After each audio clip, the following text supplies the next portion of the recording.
Hello everyone, and welcome back to Cozy English Corner. I am Alex, and I am very happy to have you sitting here with us today. Hello, everyone. Thank you for having me, Alex. It is a pleasure to be here. It is great to have you, Nadia. I was looking out the window this morning at our classic Columbus, Ohio weather, and it gave me the perfect idea for today's topic.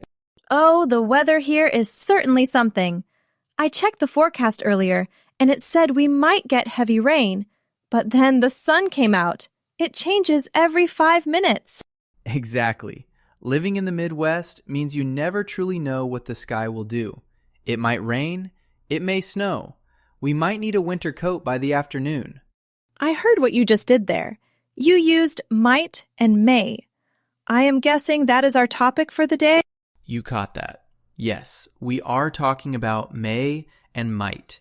These are two very small words, but they carry a lot of weight. And honestly, they cause a lot of quiet anxiety for English learners. Anxiety is the right word. As a freelance graphic designer, I write a lot of emails to clients. I find myself staring at the screen, deleting may, typing might, and wondering if I sound unprofessional. That is exactly the pain we do not talk about enough. It is not just about passing a grammar test. It is the fear of pressing send on an email to your boss or a big client, terrified that your language makes you look uneducated. Yes, when you're negotiating a contract, you want to sound confident but polite. If I say, I might finish the project by Friday, does that sound like I do not care? Is I may finish it better? I understand completely. That subtle fear of being judged can keep you awake at night. So let us remove that fear today by breaking down exactly how these words work in reality. I would love that. Where should we begin? Let us start with possibility. When something is possible but you are not entirely sure, you use may or might. For example, it might rain tomorrow. And if I say, it may rain tomorrow, is that the exact same thing? In modern, everyday spoken English, yes, they are essentially identical. Native speakers use them interchangeably without thinking about it at all. That is a huge relief. But wait, is there a technical difference? Like if we look in a grammar dictionary? Technically, yes. Historically, may suggests a higher probability than might. If you say, I may go to the party, maybe there is a 50% chance. If you say, I might go, maybe it is only a 30% chance. That makes sense. Might feels a little more distant, a little more hesitant. Exactly. And here is a counterintuitive fact about that. Do you know why might feels more distant? I have no idea. Why is that? Because in Old English, might was actually just the past tense of may, just like could is the past tense of can. Wait, really? I thought they were completely separate words. Most people do. Over centuries, might separated and became its own word used for the present and future. Because past tense verbs often feel softer or more hypothetical in English, might took on that feeling of lower probability. That is fascinating. It explains why my brain always hesitates between the two. The language itself evolved in a complicated way. It did. So, for your emails to clients, if you want to sound slightly more confident that you will finish the project, use I may finish by Friday. If you are very unsure, use might. That is a great practical rule. Now, what about the structure? I hear some people make mistakes with the verbs that come after. Yes, this is crucial. May and might are modal verbs. That means the next verb is always the base form. No to, no ing, no ed. So saying I might to call you later is completely wrong. Exactly. It is simply, I might call you later. Just like you would not say, I must to go, you do not say, I might to go. What about negative sentences? I struggle with how to say, I possibly will not do something. It is very straightforward. You just add not. I may not go to the meeting. Or, I might not finish this today. Can I use contractions like mightn't? You can, but I highly advise against it in the US. Mightn't sounds very British and quite old-fashioned to American ears. Here in Columbus, if you say, I mightn't go to the football game, people will look at you a bit strangely. That is good to know. I definitely want to sound natural, not like a character from a historical drama. Exactly. Now, let us move to the second big use for these words, permission. This is where the rules change completely. Asking for things. I feel like this is a classic grammar lesson. Can I go to the bathroom? Versus, may I go to the bathroom? Every American child hears that from their teacher. The student says, can I go to the restroom? And the teacher replies, I do not know. Can you? You are physically able, but you should ask, may I? That sounds incredibly annoying, to be honest, but it illustrates the point perfectly. May is for permission. It is. May I use your phone? May I sit here? It is formal, polite, and respectful. What if I use might for permission? Like, might I sit here? Again, you will sound like a British gentleman from the 1800s. We do not use might for permission in modern standard US English. It sounds very strange. Noted. No might I. But in everyday life, do people actually say, may I? I feel like I usually hear, can I or could I? You are absolutely right. In casual settings, almost everyone uses can I or could I. You only really use may I in formal situations, like speaking to a judge in court or addressing an important client. That is where the anxiety comes in again, trying to measure the exact level of formality needed.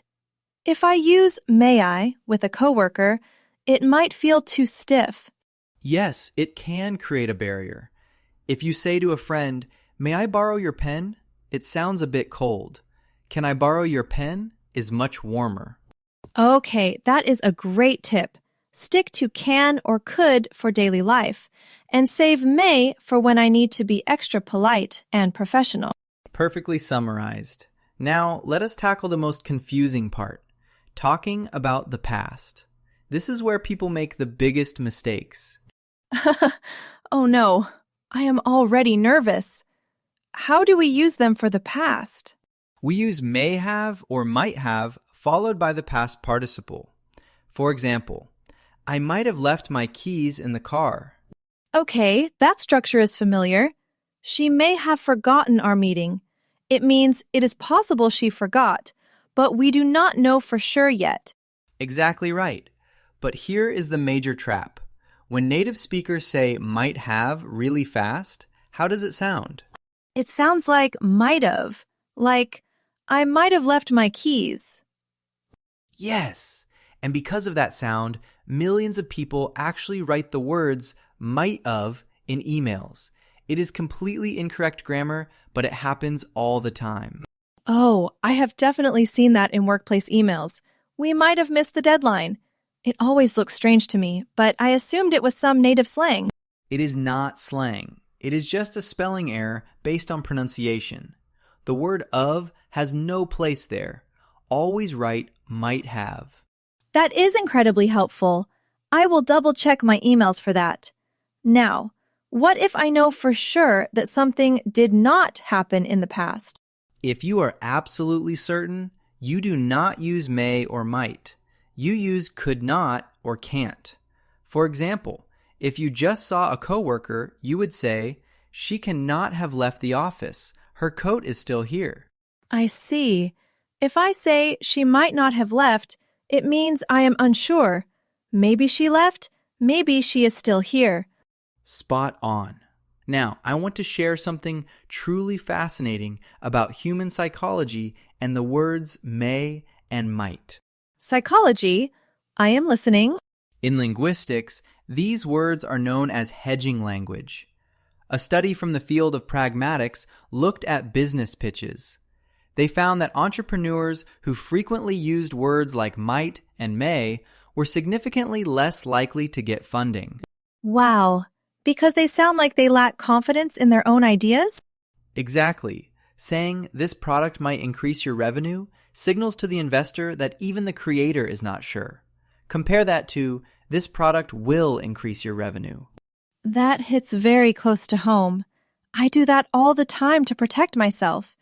If I say, I might have the design ready by Tuesday, and then I fail, I can defend myself by saying I only said might. It is a defense mechanism. We use hedging language to lower expectations, but the unintended consequence is that it damages our perceived authority. People want to hire a professional who is certain. That changes everything about how I will write my emails from now on. I need to stop overusing these modal verbs out of fear. That is the goal. Use may and might when there is true, genuine uncertainty. For example, the shipment might be delayed due to the snowstorm in Ohio. That is a fact outside your control. But if it is something regarding my own skills or schedule, I should lean toward more solid words like will or can. Precisely. It requires bravery to write confidently. But once you realize how these tiny words shape how others view you, it gives you the power to choose them carefully. This has been so much deeper than a standard grammar lesson. It is really about the psychology of communication in the workplace. Grammar is never just rules on a page. It is how we connect with people. Before we finish, let us do a quick recap for our listeners. I can do the recap. Number 1. For present possibility, may and might mean basically the same thing, but might sounds slightly less probable. Perfect. Number 2. For permission, use may. It is formal and polite. Never use might for permission unless you are acting in a historical play. Number 3. In the past tense, use might have or may have plus the verb, and never ever write might have. Excellent. And the hidden lesson? Be careful not to overuse these words to hide your insecurity. Stand behind your work and your words. Thank you so much, Alex. This has helped me tremendously. It was a pleasure having you, Nadia. To everyone listening, thank you for joining us in the Cozy English Corner. I may not know what the weather will do tomorrow here in Columbus, but I do know we will be back soon with another episode. Take care.